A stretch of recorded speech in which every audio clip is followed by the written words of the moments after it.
Hello, everybody. Welcome into a Wednesday edition of the Computer America Show. It's our pre-show here, and we have Mike Cermak from TechGuy.org joining us for the program. And then in the second hour, we're going to do computer and technology news, brought to you by Slimware Utilities. They are the official optimization software of Computer America. So Ben, you'll get me some news stories, and and we'll be starting momentarily with Mike Cermak here on Computer America. I muted you, Mike, by the way, so we couldn't hear what was going on. You have to unmute yourself now. 1 minute until showtime. They have a big download going on. They're going to shut down now so that we have more bandwidth. I figured it. You see it? Can I call it or what? You know, I'm just saying. So I knew something was going on. So there we go.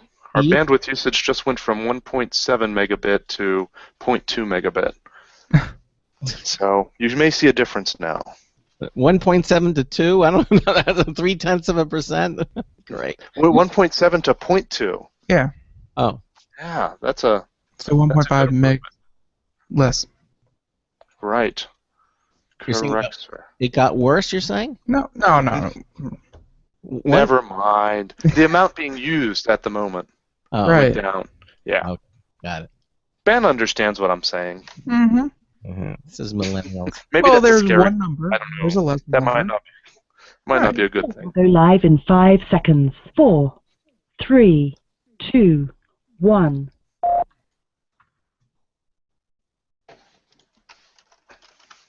Broadcasting live, it's America's longest-running national radio talk show on computers, Computer America, hosted by national columnist Craig Crossman. Look for Craig's weekly column in your favorite newspaper. This show is being beamed nationwide at ComputerAmerica.com. Keep it here for technology news, computer products, guest interviews, and your phone calls. You're listening to Computer America. Hello and welcome into the Computer America Show. It's the nation's longest-running, nationally syndicated radio talk show on computers. Computer America is heard around the world and coast to coast. And I'm your host, Craig Crossman. And I'm your co-host, Ben.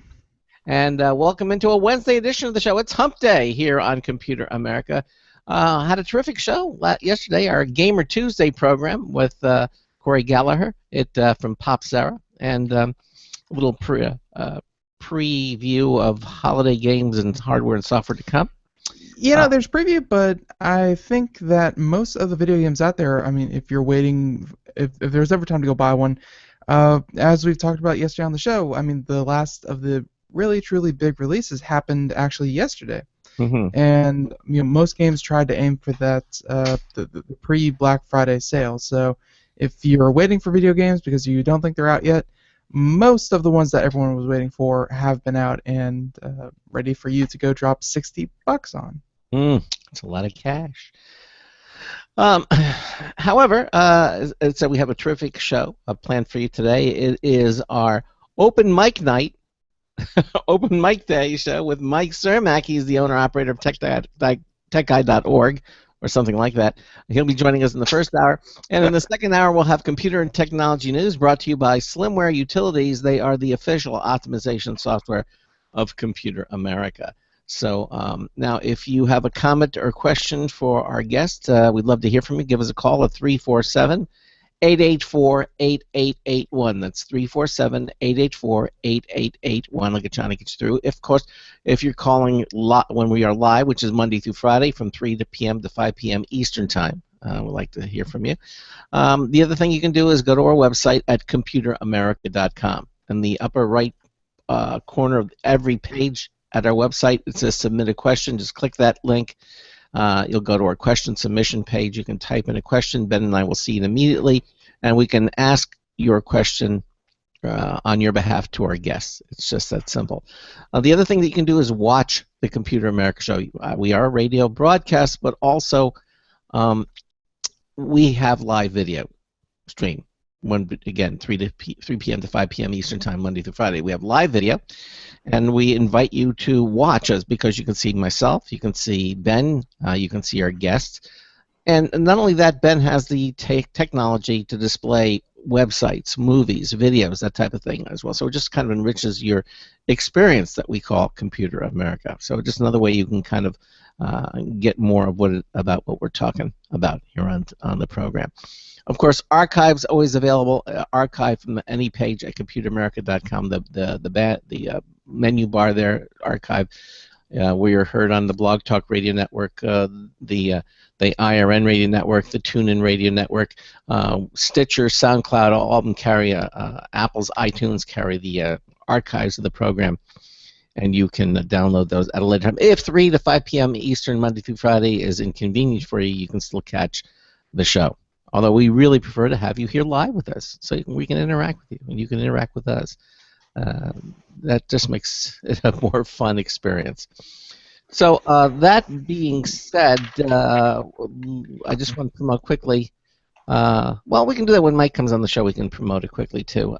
So let's get Mike on the program, then we can talk about CES. Mike Cermak, as I said, is the owner-operator of TechGuy.org, a website dedicated to helping others with their computer problems and answering their questions. So if you're looking for free technical support, TechGuy.org is the right place for you to be. It's been around since 1996, and Mike's site is run completely by volunteers and paid for completely by donations and sponsors. And as I mentioned, Mike also is one of our Computer America correspondents who appears here on every first Wednesday of the month. Mike, welcome into Computer America. How are you? I'm doing great. How are you guys doing?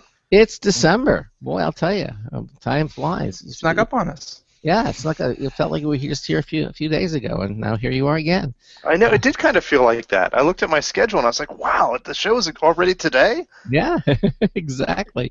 And before we get started, I just want to mention that are you going to be out at CES this year? I know you've been out at CES before. Do you plan to be out this year?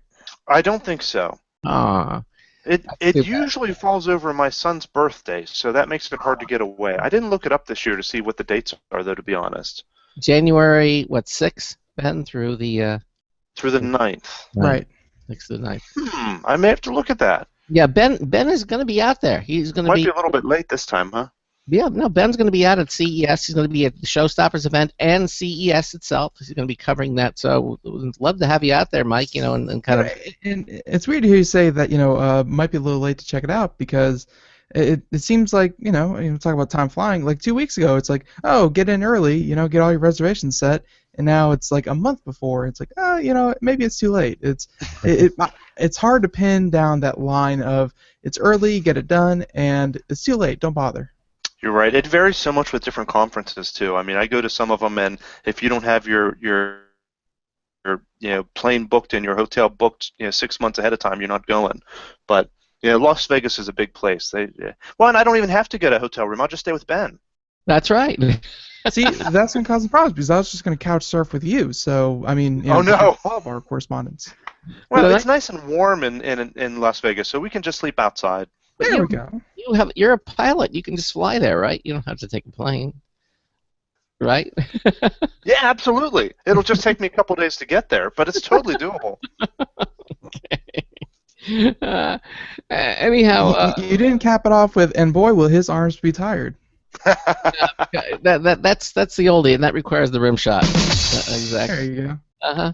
So anyhow, Mike is here to answer any questions you might have about computers and technology, and we always ask him to pick some topics that we can talk about. But of course, we'll stop that if you call and ask a particular question. We'd love to hear from you. Again, 347-884-8881. So Mike, let's. I understand you've been a little busy this month, putting up over 15,000 Christmas lights. Yeah, I was waiting for Ben to come up to help with them. See, I heard work and I ran, so. Yeah, we've been doing this for years now. Trying to figure out how long. I've probably been about 8 years or so now that we've been doing. We've always had lots of Christmas lights, but starting about 8 years ago, we started doing the Christmas lights to music thing, which most people have seen or at least seen a video of, and where you tune to a radio station as you pull up to the house, and you sit out there and listen to music, and the lights are blinking and changing and moving to the beat and to the music. I remember when that first started a few years back, and it actually made, like, the Tonight Show was just, it had never been done. It was so unusual, and now of course you can go out and buy a kit, from Amazon and and pre-order and wire it up, and you really don't have to do much of anything other than mounting the lights up. So I mean, they're getting a lot more. How should I say? The more. There's a TV show now going on about who has the most impressive Christmas lights. So it's really becoming mainstream. I remember way back when I was introduced to. We have a street here called Gabriel Lane, and I remember myself, my wife, and our two kids would just get in the car and go down the street and see all the houses, and they were all lighted. People, it was amazing. Now I think that kind of pales next to. I mean, I asked Ben, hey, you want to go to Gabriel Lane? Gravy Lane? Yeah, I'd love to. Gabriel Lane again, and he went, eh. So I don't know what that was exactly, but he didn't seem the most enthusiastic about it. Well, and I remember the same thing growing up. We always had a tradition that on Christmas Eve we would go out and get some hot chocolate at a local gas station franchise here, and then we'd drive around and look at lights. Yeah. And that was just that was our normal thing as a kid. I remember doing that almost every year. And now see how times they have changed. They have. Now we've become kind of the tradition for a lot of people in the area. A lot of people just become jaded to this. Well, I think people, it's easier to just change the wallpaper on your computer to something Christmassy and call it a day. It's just put some flying snow in the background and you're done. Exactly. Who would do that? No, but going out to the gas station, getting hot chocolate and cruising around, like growing up in Florida, we obviously have very, very little snow. In fact, none. And so it's a bit weirder of a holiday tradition to walk outside in shorts and a t-shirt and see all the neighbors and see what they've done. But Christmas lights, though, if nothing else, you guys saying that tradition is dying and all that kind of thing. If nothing else, Christmas lights have at least gotten better. I mean, the invention of the LED and just and how LED has completely changed the way that Christmas lights are done. I think Christmas lights are better than ever. Yeah. Go ahead, Craig. No, I said they certainly, because they draw a lot less power, and it used to cost you hundreds of dollars in electrical bill. Now with the LEDs, they pull very, very little current, and so you can run them like 24 hours a day, and get an electrical bill that's under $100. Yep. Well, and what's really kind of exciting with people do crazy Christmas displays like what we do is that you can use LEDs now that are individually addressable. So if you have a string of LED lights, a special kind, not your everyday LED lights, but these special strings you can get, and each one is individually addressable. So I can say LED number 5, make it this shade of blue, LED number 6, make it this shade of red, LED number 7, and as a result, you can make pictures into it or make effects where things are moving and all sorts of crazy things. And when you have 15,000 of them all ready to go, you can maybe make 2 Christmases from now. You might finish that program. We've got an 18-foot Christmas tree in our front yard that we built that has 16 strips of 450 lights on each strip that are set up perfectly spaced apart so that I can design, pictures on there, like a Santa, for example, on the giant Christmas tree that lights up on LEDs. And the LEDs, each one of those lights is individually addressable, is what you're saying. Right, exactly. It's really a clever way that it works. It works on a DMX channel, but there you go. Ben's got a picture of an LED tree up there. Look at that. I mean. And there's pictures coming on there. Right. The way that this gentleman has it set up, though, it kind of gives that feeling of 2001: A Space Odyssey at the very end, but very, very cool effects.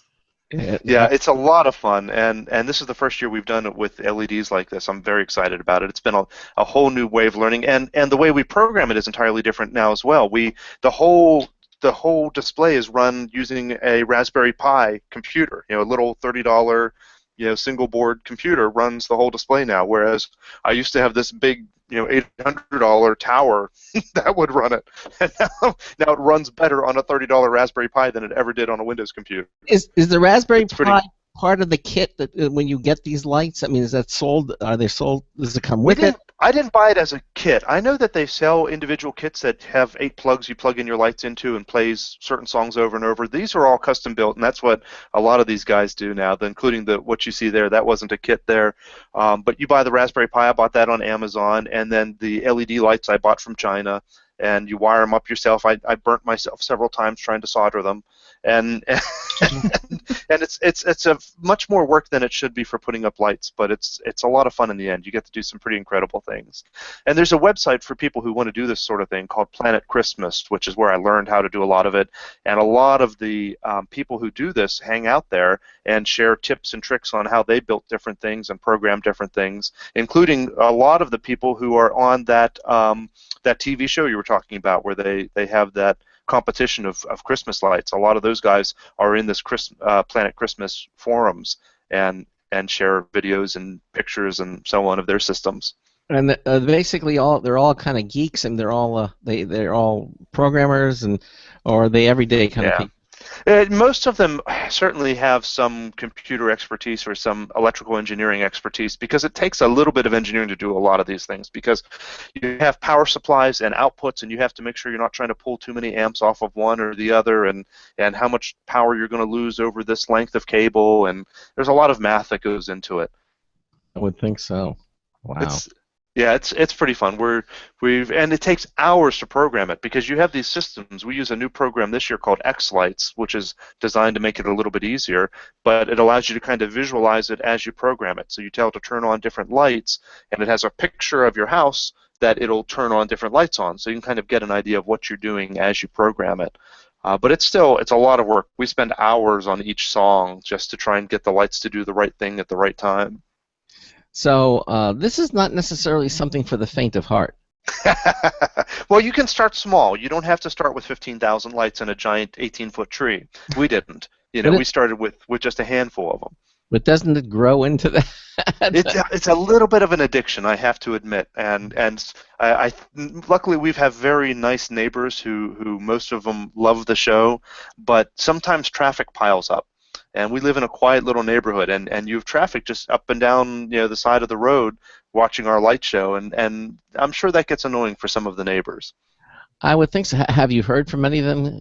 Get those dark. Only good things so far. The only thing that's annoying is that every once in a while people will park in front of their driveway, and neighbor's driveway, and they hate that, as and I have a recording in between every song saying, "Please don't park in front of the neighbor's driveway," but some people they just don't care. So that's the biggest problem that we've had to deal with. It's just people who, are inconsiderate of the neighbors, but it's hard to force people. One of our listeners just sent us a link to fly. It's a video of a drone flying over a neighborhood, looking at people's Christmas lights. And I've never more wanted a drone. I've seen a couple of those videos, and I showed it to my wife. I said, "I told you we need a drone." To which she replied, "What?" She rolled her eyes and then looked away and continued to read her book. I guess if you ignore it long enough, the want will go away. I think I'm going to have to put a request out on my Facebook and Twitter and see if there's anyone in the area with a drone that'll bring it out and record my lights, because the videos we have up on our website and so on are from like 5 years ago.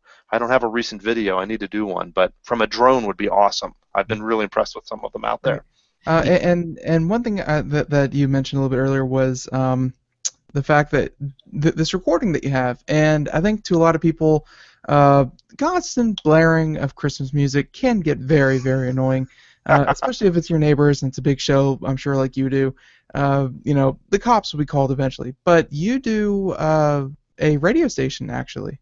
That's right, and that's the way a lot of them do it now. The kits that you mentioned, Craig, usually don't do this, but if you build your own, the people who do the big crazy ones like ours usually will do this. And you buy an FM transmitter and connect the output. In my case, I have the Raspberry Pi that outputs to all the channels through DMX, and just out of the headphone jack on it, I plug in this FM transmitter and set the frequency I want it to transmit on, and we have a big sign out in the yard that says tune to 106.5 FM, and that way, just then we don't have speakers outside. If you're standing in front of the house, it just looks like the house is having a seizure. You don't hear any music. You have no idea what's going on. But you can, there you go. There's a great picture, great video of it there, and And so what will happen, you just tune to it in your car and you can listen to it. It's much clearer, it's much quieter for the neighborhood, and works a lot better for everybody. And it's legal. We can do that. The FM transmitters, you're allowed to transmit FM stations as long as it's not above a certain power. You can't have it, broadcast very far, and also as long as you're not interfering with any licensed station in the area. So we picked a frequency that wasn't being used by any nearby radio station, so we weren't interfering with anyone. Okay, so I get it. In other words, so basically you're actually you're doing a very weak FM transmission from the little transmitter on a blank area of the dial where there's no you're not competing with the station, and then people can drive by, tune to that radio FM station, which is not really a station, just an frequency, and then they can hear all the music and everything going on. Exactly. In the exactly. back. And then they see the lights moving to the music. It's funny. I had one guy who came out and watched it, and he thought we were using voice recognition to make it work, because the song that Ben had up there a moment ago was Blue Christmas, and as Elvis is singing and he says, Blue Christmas, everything turns blue, and and then he says, I forget what the other line is, something of white, and the house turns white, and and Christmas tree. Green Christmas tree, and everything turns green, and he said, how did you get it to do that with voice recognition? It's like, no, that's hours of programming. That's not. He was looking for the easy way out. No, just voice recognition. And he thought we were just using a radio station that was already out there. He thought that the computer was just listening to an existing radio station and doing I was like, no, there's just 5 songs that cycle over and over and over again. But it's. But you see how the mind works. It's trying to understand what it is that you did, and it just blows the mind can't comprehend somebody spending as much time as you do. It's ridiculous. Every year I say it's too much work, we're not doing it again. Yeah. And every year we do it again bigger, and it's ridiculous. It's so much fun. And the thing is, the kids enjoy it so much. I talk to kids who ask their parents to drive them up to the house every night to see it, and it's just they really enjoy it and tell me their favorite song, and and it's adorable. It's not just, and Craig, it's not just the easy way out and finding that. It's that I think a lot of people they see these huge displays and they think, wow, how do they do that? That's like they can't even comprehend how it's done. So then they they think of voice recognition. I thought that was so funny that he would think that. It never even would have occurred to me that could be the case. Right, but and thank you for turning me on. I'm sure a couple listeners out there looking to get into this. Planet Christmas, I had never heard of that, but it's really nice to see all Planet Christmas. If you go into the forums there, that is where I learned everything. I mean, there's different forums for different areas there, and they have a forum for computerized displays. And the particular program I use now this year is called X-Lite. It's just the letter X, lights, and there's forums in there and instructions and people discussing how they do different things, and all the way from which lights to use and how to store them and how to wire them and how to solder them and what programs to use and how to set up the Raspberry Pi and all of that. People are just sharing, here's how I did this, here's how I built this candy cane, here's how and it's just really incredible people there who are very dedicated, and many of them much crazier than I am. So in other words, there's none of this top secret stuff. Everybody is open and forthcoming, they're not saying, I'm not going to tell you how I did that. That's right. No, I've never seen that. I've never seen a case of someone saying, no, I won't show you how I did that. More often than not, they're very happy to share. Many times people will share a series of pictures of the progress as they built a particular thing to show how they put it together and how they designed it, and then someone also say, that's great, but maybe you ought to try doing this or that. And it's a really nice community, and it works pretty well. Yeah, no, I can see that. Again, Planet. Maybe the really secretive people will only show the stuff that they did last year and not the stuff they're doing this year. Could be. Well, I do know for a fact that some of the people who are on that TV show are limited as to what they can share until the TV show airs.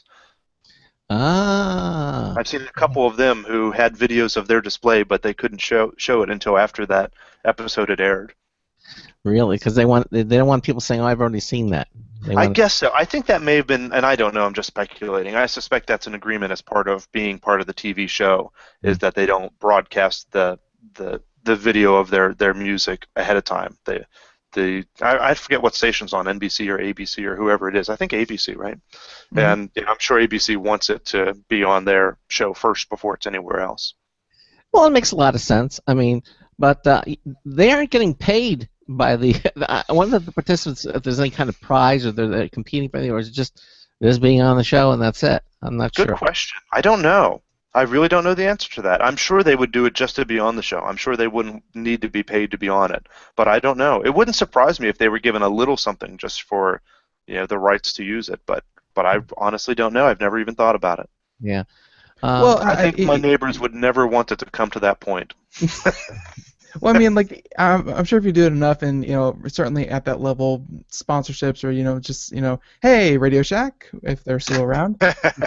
Well, what's yeah, right? What some of them do, some of the bigger shows will accept donations for charities. So every year they'll pick a different charity and they'll have a mailbox or something out on the lawn and accept donations for that particular charity. And some of them raise tens of thousands of dollars for different charities. We haven't taken it to that point. We don't accept any kind of donations. We just do it for fun.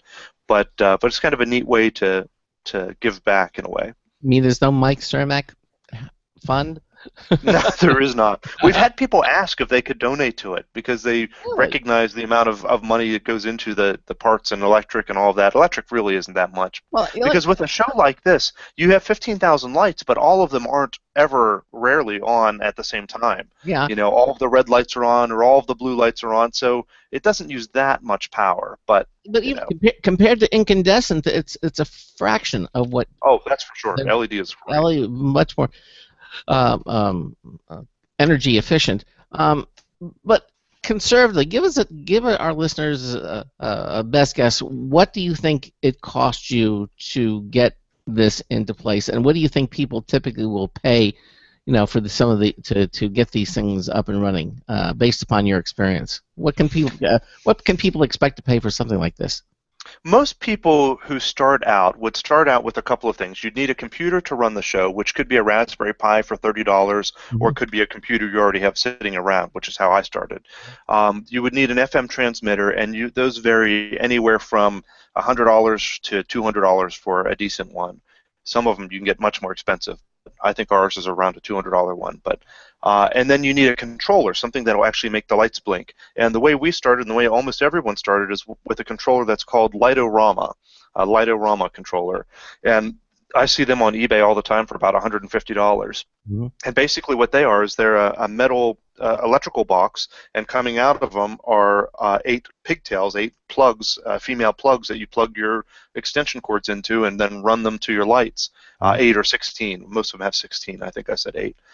Most of them have 16 plugs. So you plug in 16 different extension cords that go to 16 different lights, and then you just program those to turn on at different times during the song.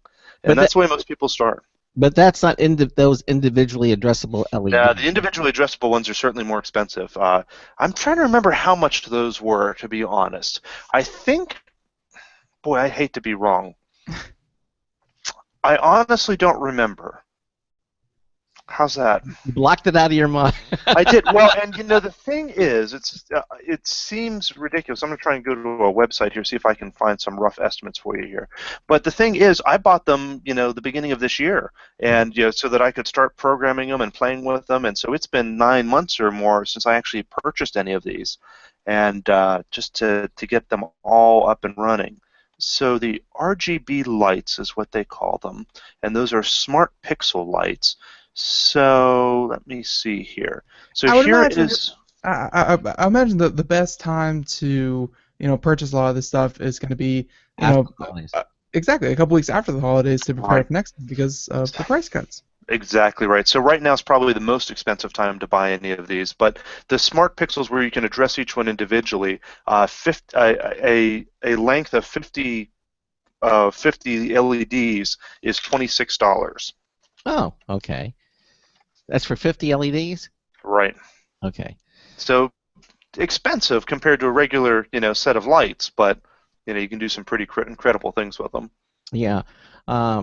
So just doing the simple math here, that it can get kind of costly, can't it? It sure can. All of our lights aren't the smart LEDs yet. This year, just the tree is, and the columns, and a couple trees in the yard. The lights that we have around the windows and garages aren't the smart LEDs yet, but I'm hoping to do some of that next year. All right.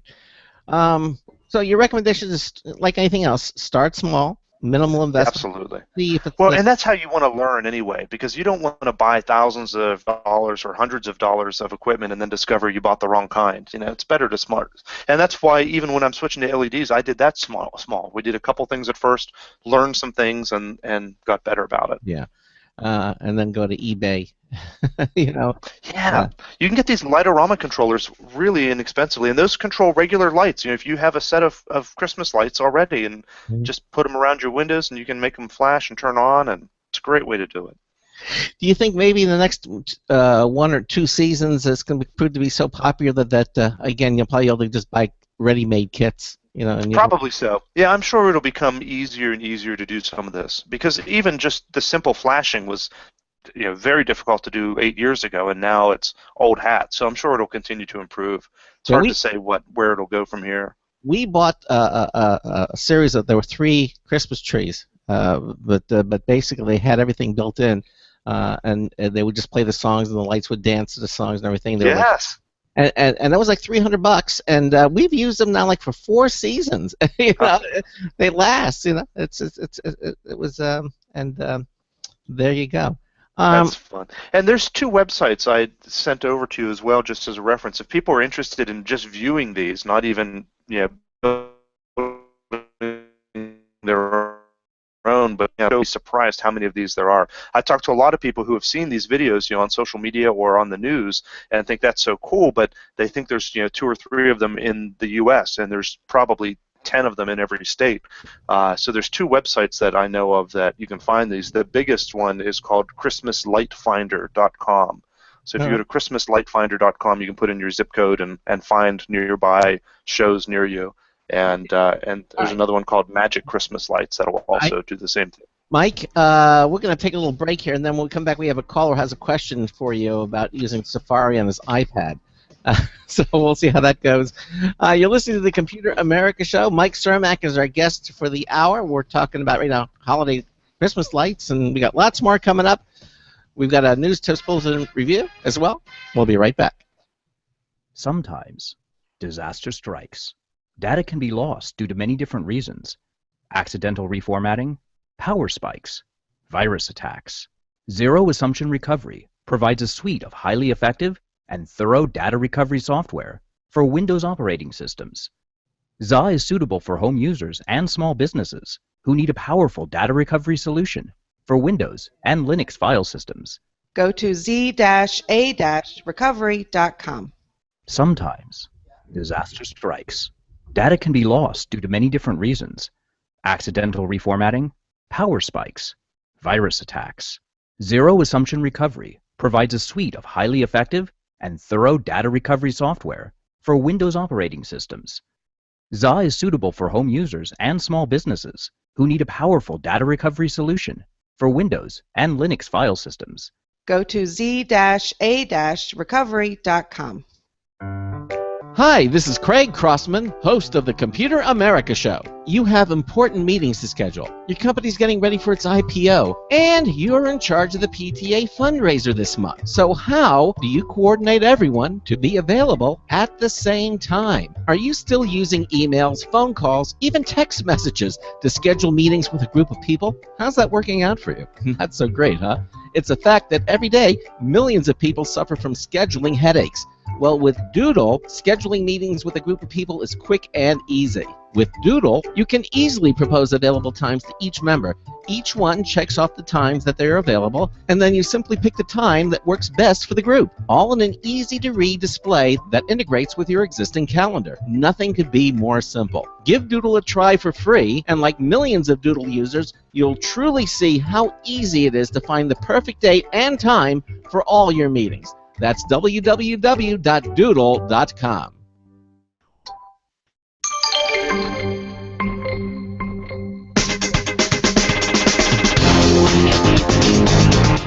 Did you read this about dark emitting diodes? Marty Winston with a News Tips Bulletin Review for Computer America. This time, Sweepovac.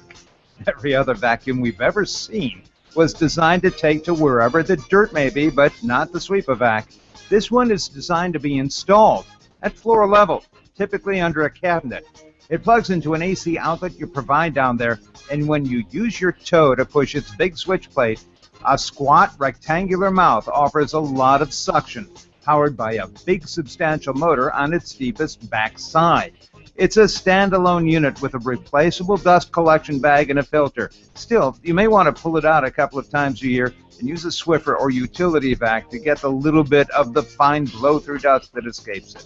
Bottom line, for all those messes that still call for a broom, Sweep-A-Vac saves you the inconvenience, bending, and occasional spills of a dustpan.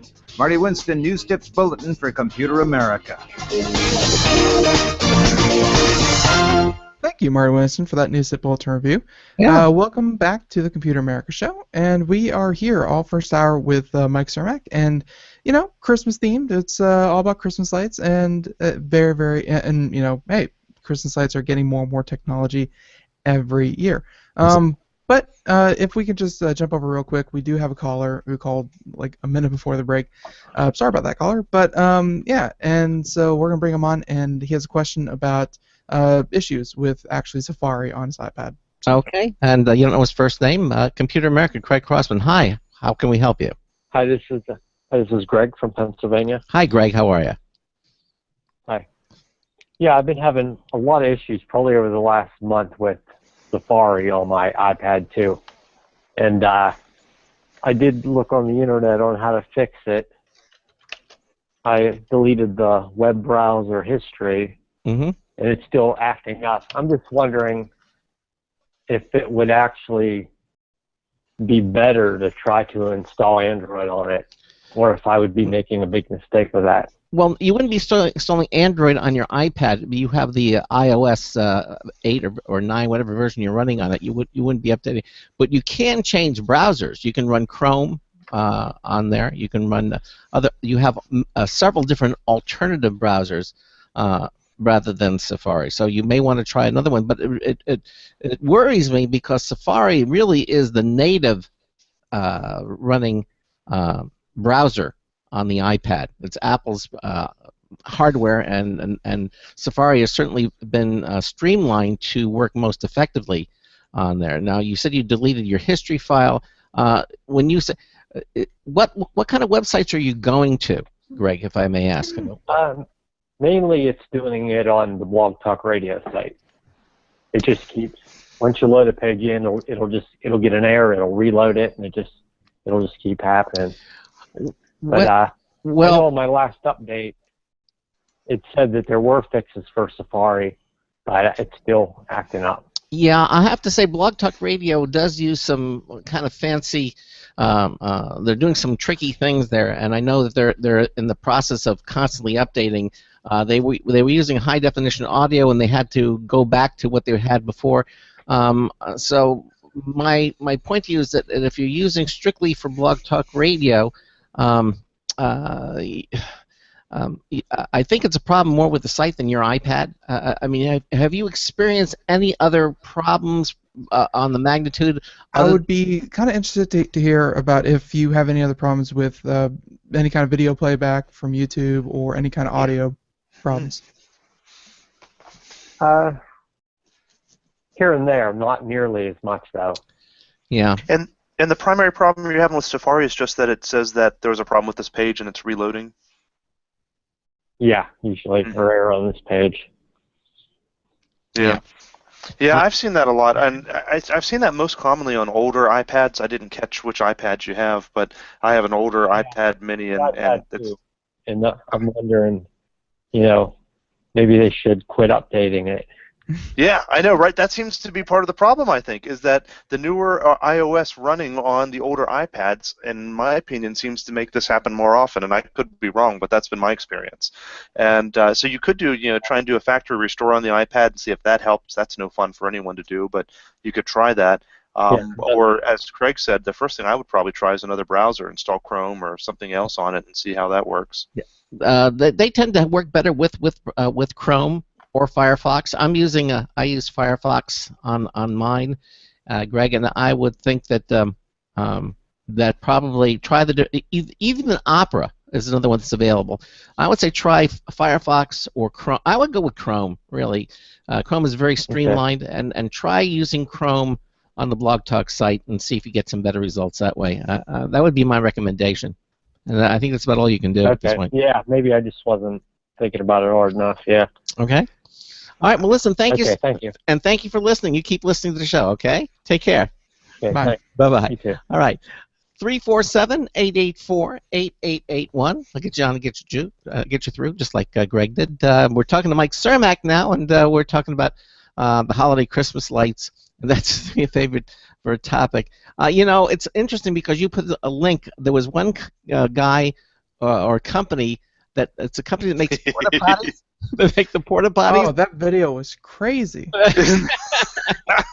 What I loved with that video is I showed it to a couple people, and I started it halfway through the video, and I said, "What do you think you're watching?"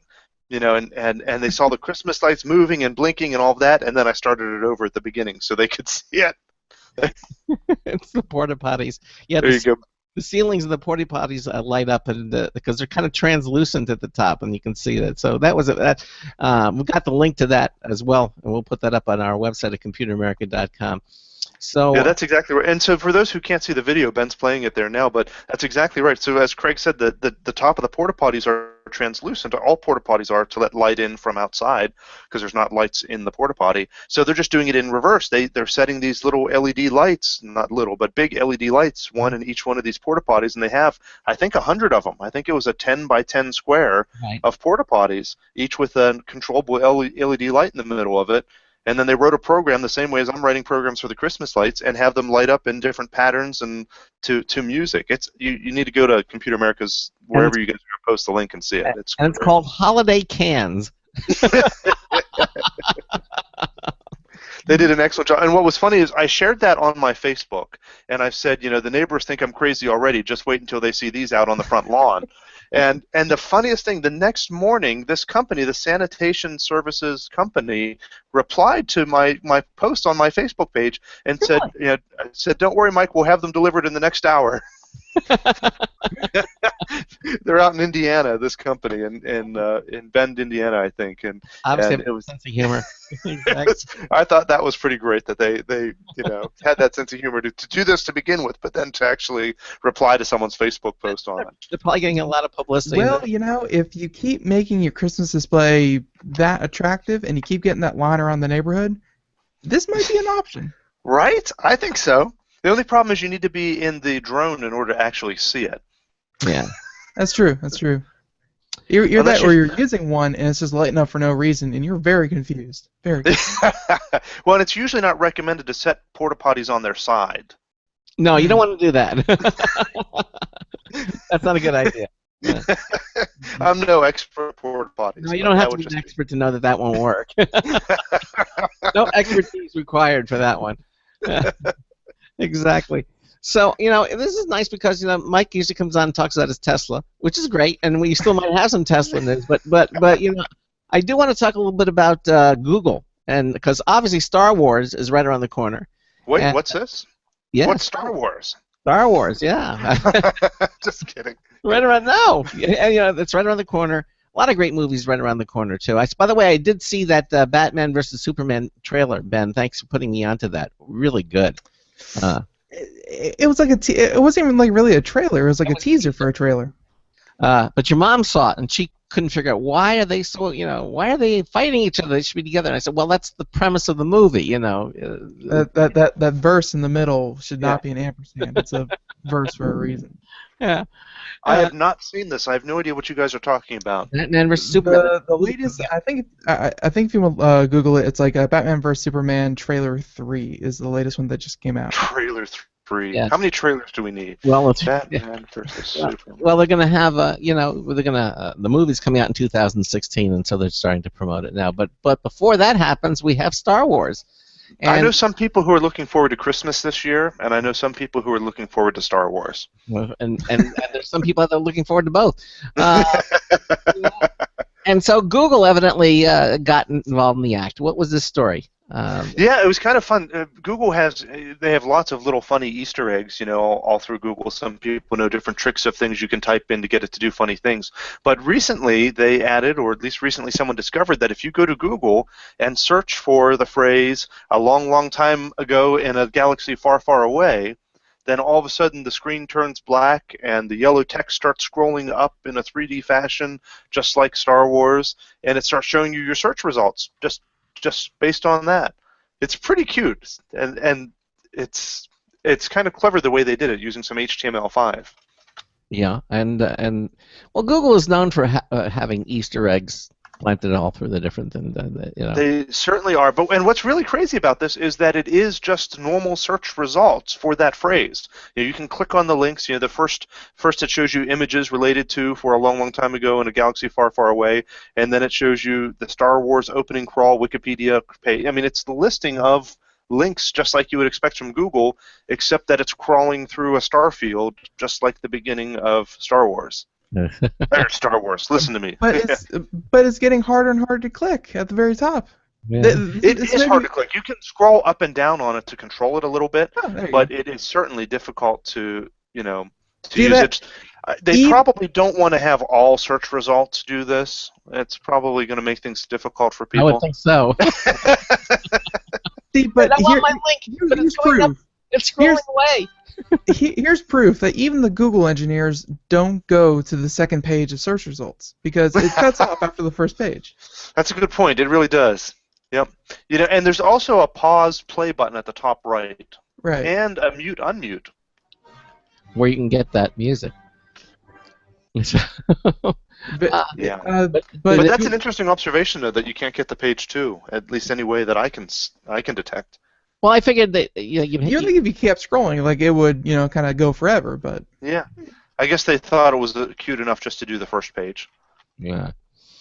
Well, I think once you see it, you get the point, and then you want to go back to the normal search. But it's neat that they did spend the time to do that. I mean, that took a little bit of time for someone to sit down and create that. Yeah, but and then it is cute. Not my favorite Easter egg. That still has to go for Zerg Rush. That's still my favorite. Zerg Rush, yeah, Zerg Rush, yeah.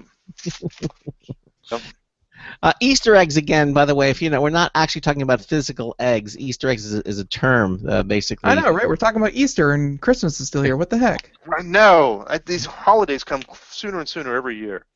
Easter eggs are these little hidden away features that you kind of accidentally or discover that people put on, and I don't know why they call them Easter eggs. Where it comes from, I'm sure you can look up the etymology of it. Like an Easter egg. It's they're hidden, but they're meant to be found. Yeah, and you tend to find more of them on like April Fools and stuff. You'll find little hidden things, but there are a lot of them. They're out there, and they go way back. I mean, like to the beginning of time when programming was around. Programmers start putting these things. Ah, yes, the mythical '60s. It was a time full of eggs. Exactly. So, In computer software, Easter eggs are secret responses that occur as a result of an undocumented set of commands.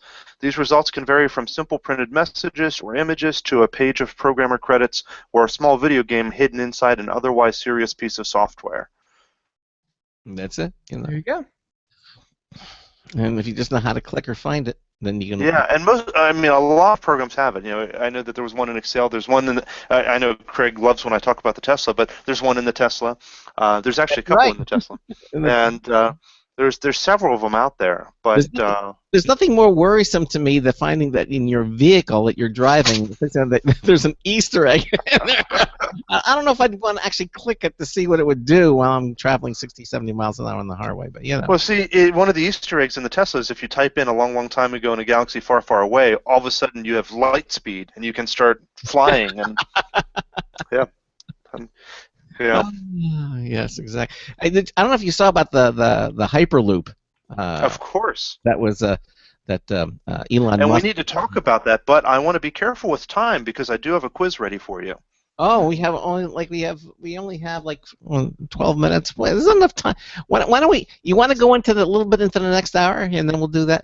Sure, I can do a little bit. Sure. Okay, let's do a little bit next hour so we can do because I want to talk about this Hyperloop. It's important. Yeah. All right. So Elon Musk again coming up with some of these incredible ideas. He's calling like a fifth mode of transportation. I think that was the quote he used, something along That's those lines. correct. Yep. And this was about 2 years ago when he first announced it and started talking about the Hyperloop. And he wrote this white paper on it, or I guess you would consider it a white paper, and it went viral. I mean, people were talking about it, but it's not something he's interested in doing himself because he's a little busy building rockets to go to Mars and saving the world with solar panels and electric cars. There's only so much one man can do. So he came up with the idea and kind of just released it out there and said, "Go with it. Somebody go build this." and basically what it is it's an idea for like a train. He was talking about they talked about building a train that goes from LA to San Francisco, and LA to San Francisco is a long way for those who have never been on the West Coast, further than you think, and it's what 300 and some miles or something, I think. Yeah. Something like that, and I made that up. Ben can fact check me on that, but it's much further than people think it is, and so they've been talking about building a train there. But Elon has been criticizing that plan, pointing out that it would be even a maglev train. They were talking about a maglev train, but even a maglev train would Well, and the train that they've been planning to build there would be terrible on many scales. It would be the slowest of that type of train ever built. It would be the most expensive, ever built, and just all of the things that you don't want it to be, expensive and slow and just terrible. So he suggested doing this instead, a Hyperloop, which is kind of like a maglift, but what it does, instead of using magnets, I think it does use magnets as well, but the primary thing it uses is depressurization. So it's a tube. So instead of building a rail for the train to run on, it's a tube, and they depressurize it. They remove the air in it, so there's very little resistance, and then they can just fly through the tube at like 700 miles per hour. Yeah, I mean the trip would be to like 10 minutes. 700 miles. Yeah, the trip Approaching the 10 speed of minutes. sound.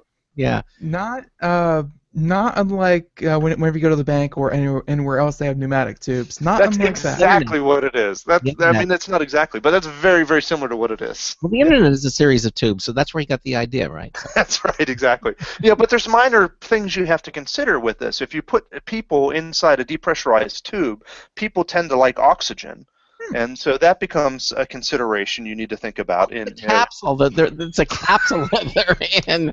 It's fully pressurized. It's just, Correct. So you have to have a pressurized capsule that's in there that has, it's like an airplane. That same kind of idea. Yeah. Yeah, exactly. And you get in, but the point is, it requires a lot less energy than a maglev train. Correct. Correct. It would be incredibly efficient.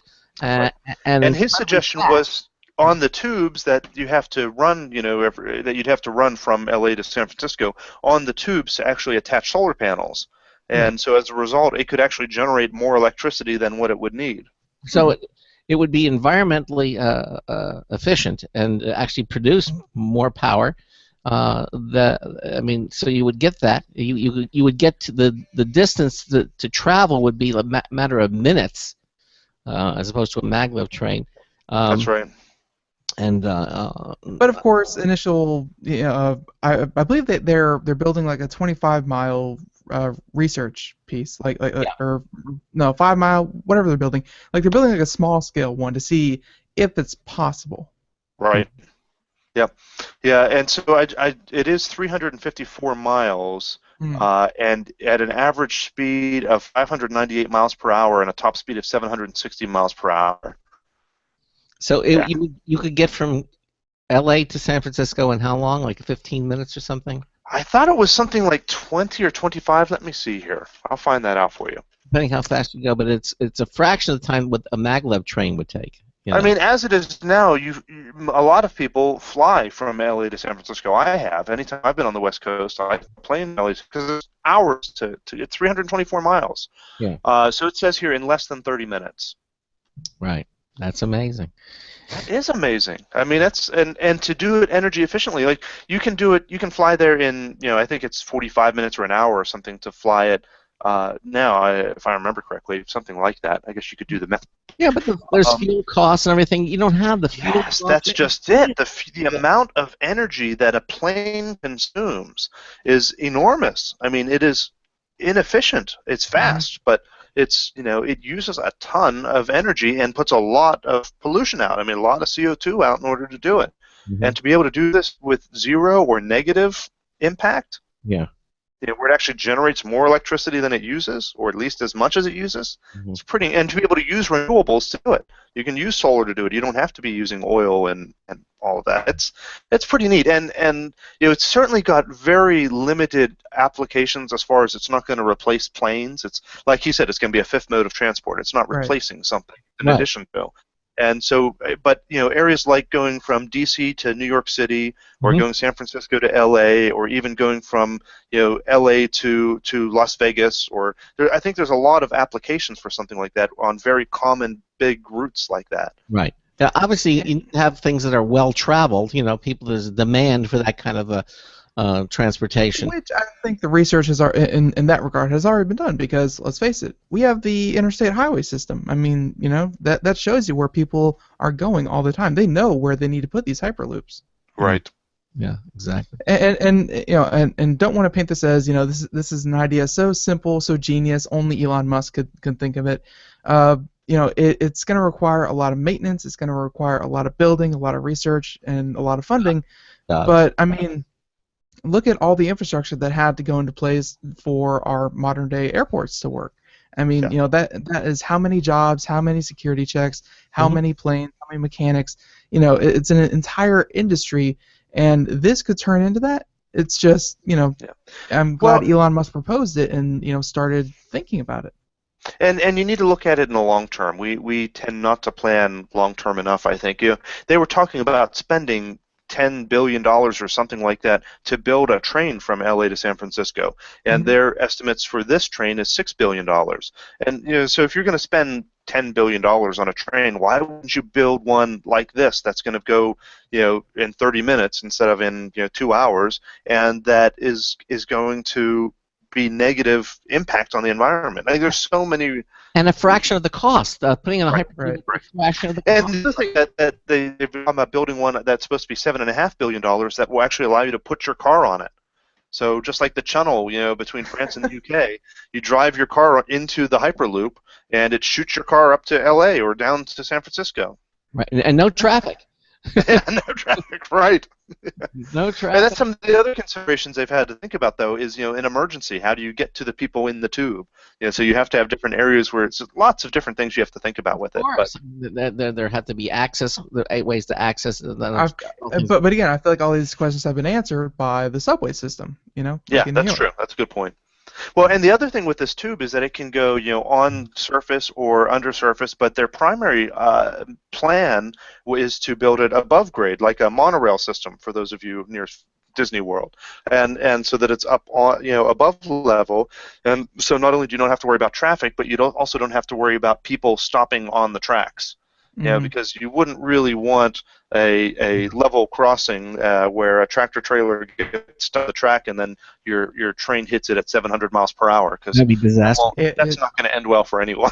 It would be tragic to have one of the most advanced forms of travel, the Hyperloop, taken out by something like a cow crossing the path. That would be bad. Yes, that would be bad. Oh, well.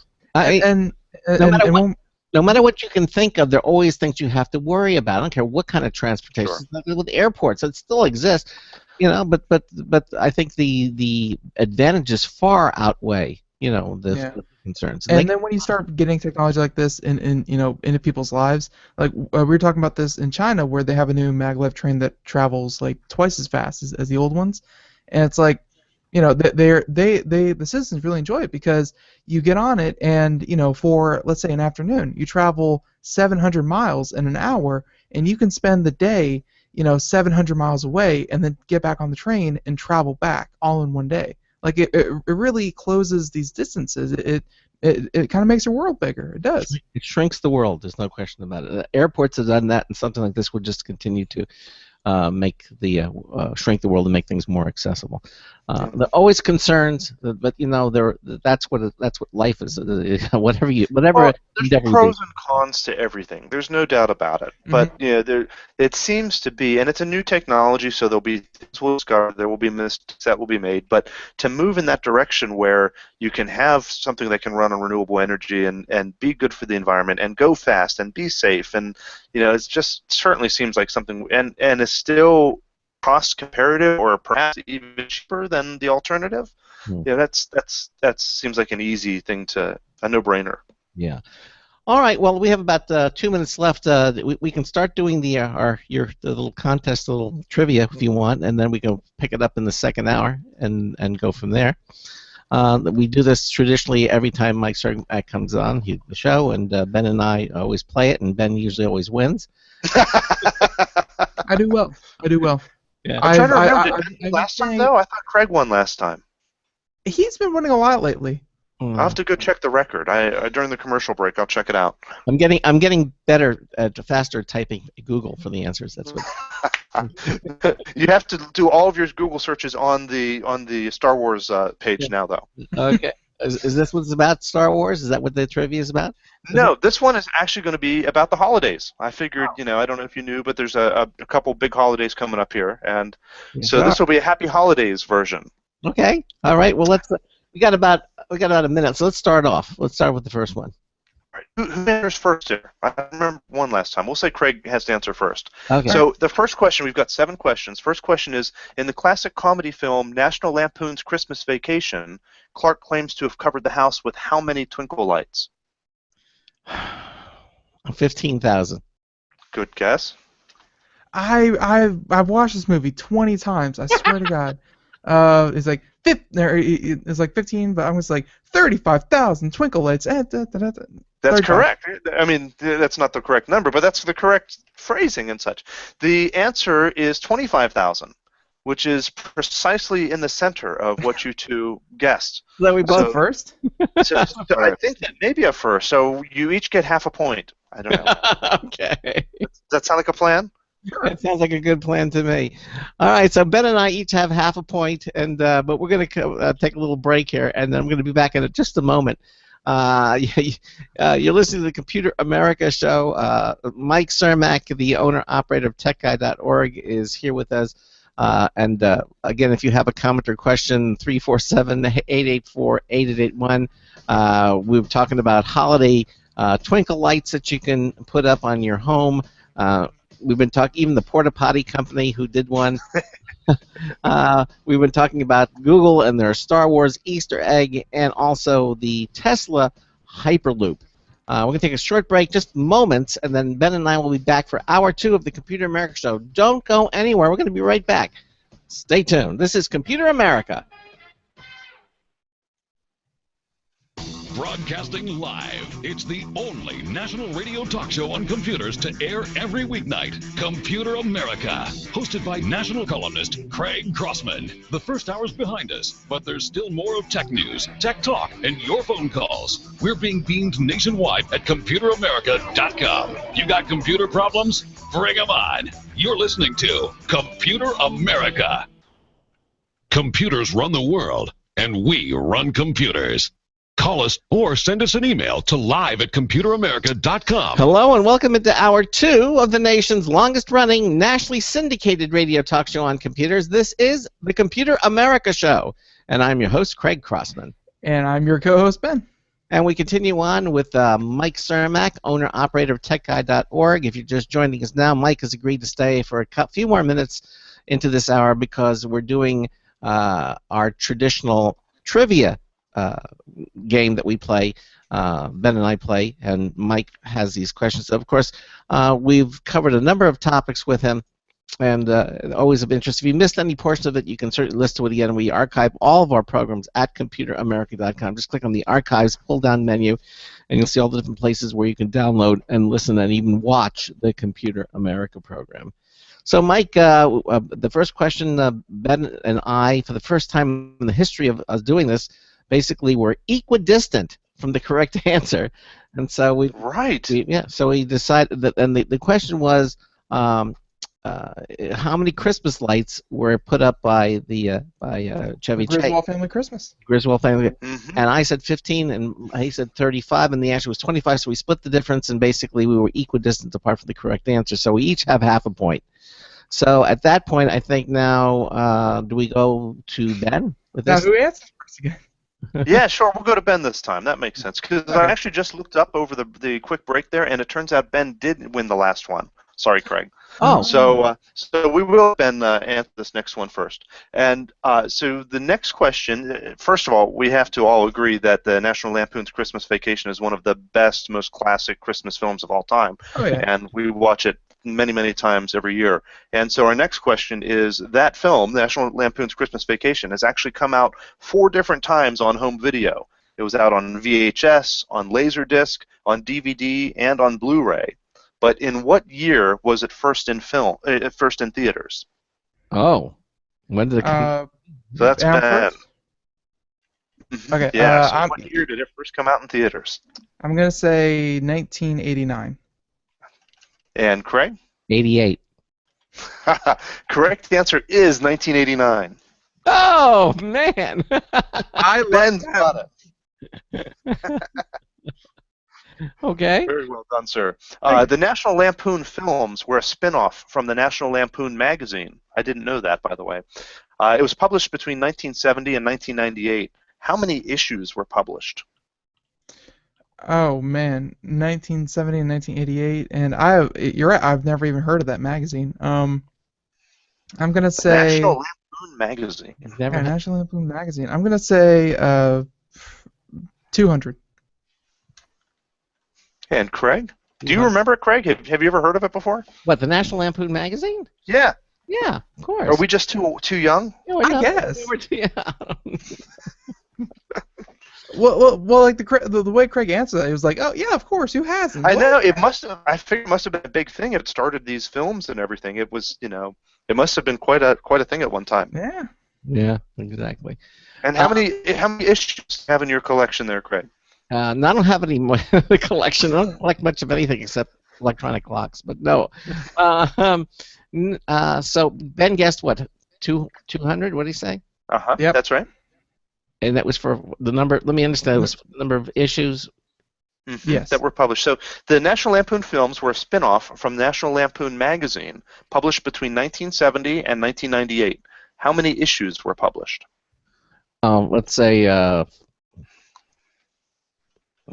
300. I'm sorry, I missed it. Say it again. 300. 300. The correct answer, are you ready for this? Yeah. Is 249.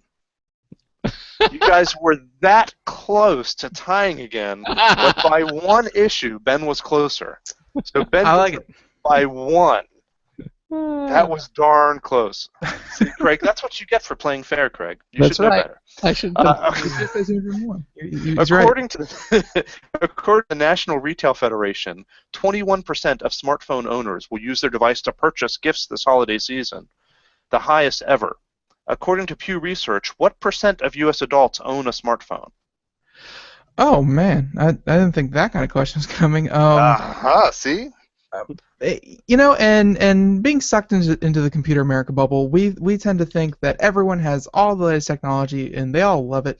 But I'm going to say that on average, I'm going to say about 18% of adults have a smartphone. And Craig?